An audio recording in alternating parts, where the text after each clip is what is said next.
अधूरी आत्मा का बदला। ये कहानी है रोहन की, जो एक छोटे से गांव में रहता था। गांव के बाहर एक पुराना उजड़ा हुआ बंगला था, जिसके बारे में कहा जाता था कि वहां एक आत्मा भटकती है।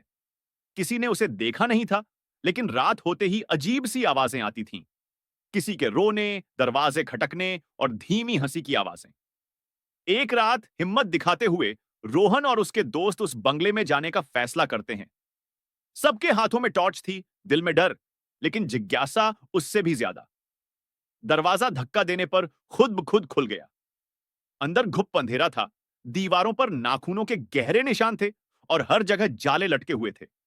तभी अचानक एक ठंडी हवा चली और पीछे का दरवाजा जोर से बंद हो गया।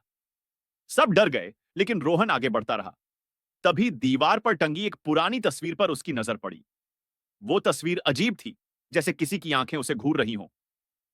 तभी एक ठंडी सांस उसके कानों के पास महसूस हुई और कोई फुसफुसाया, तुम यहां क्यों आए हो?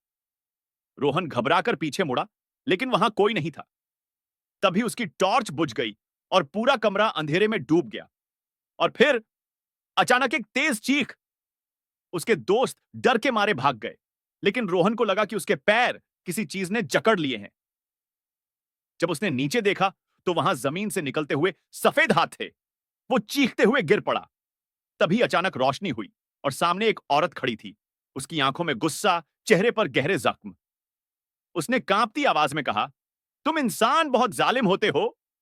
मैंने तुमसे कुछ नहीं मांगा, फिर भी तुम मुझे परेशान करने आए हो। अब जाओ, वरना मेरी तरह इस घर का हिस्सा बन जाओगे। रोहन ने पूरी ताकत लगाकर खुद को छुड़ाया और भागता हुआ बाहर आया।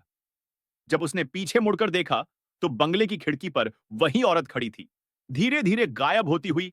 कहते हैं, वो आत्मा अब भी वहां भटकती है, और जो भी उस बंगले में जाता है, वो कभी वैसा नहीं लौटता।